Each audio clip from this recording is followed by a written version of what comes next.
Chief Attakullakulla, better known as Little Carpenter, was believed to have been born around 1708.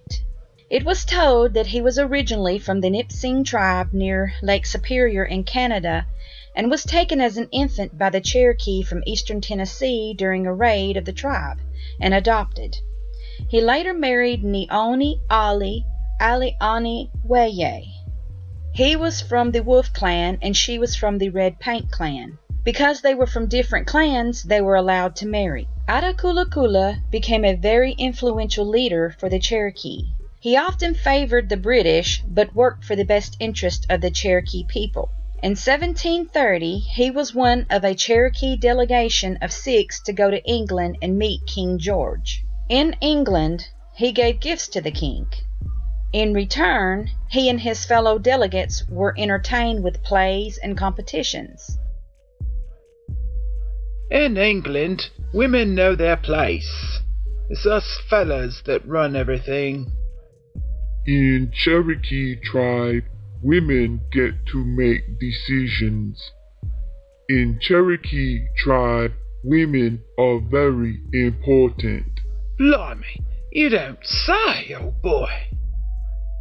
The Cherokees developed a friendship with the British and negotiated treaties for trade.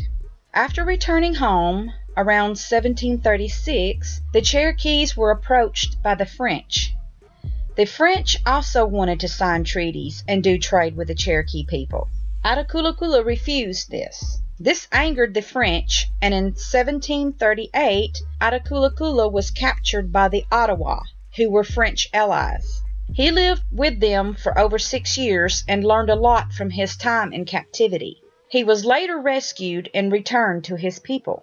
Around the early 1750s, the Cherokees were asked by the governor of the Carolinas to make peace with the Creeks. However, the Cherokees were under another agreement with the King of England to avenge deaths of English colonists by the hands of the Creek Indians. Attakullakulla told the governor that he would meet with the king and come up with a peaceful agreement. In 1755, a meeting was held in South Carolina with the governor and many Cherokee chiefs. Attakullakulla was one of the speakers at this meeting. He gave a very powerful speech and promised that there would be continued strong ties with the British and that their enemies would be the Cherokee's enemies. His powerful speeches and influences made him one of the most beloved men of the Cherokee. Unfortunately, in 1759, a peaceful meeting between Attakullakulla, other Cherokee chiefs, and the North Carolina governor didn't go so well. Attakullakulla and many of the other chiefs were imprisoned and forced to sign a new, different treaty. After the death of the most powerful supreme leader of the Cherokees at the time, called Old Hop, Standing Turkey was nominated as the new supreme leader of the Cherokee Nation instead of Attakullakulla. This came as a big blow to him, and he fell out of favor with the Cherokee Nation.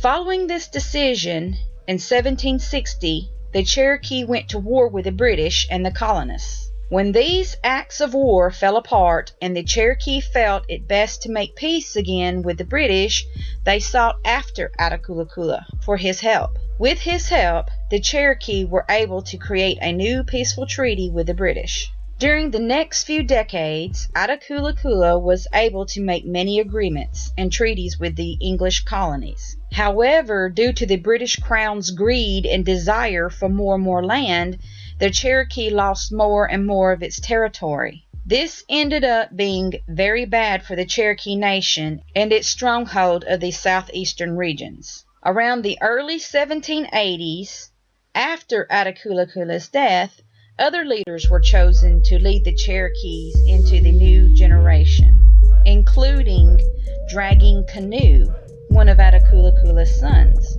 Unfortunately, their hardships were only beginning, and many Native American tribes would lose most of their land and property to the settlers of the New World. Eventually, within 100 years, most of the Native Americans of the southern states would be rounded up and sent on the Trail of Tears to western states to live on reservations.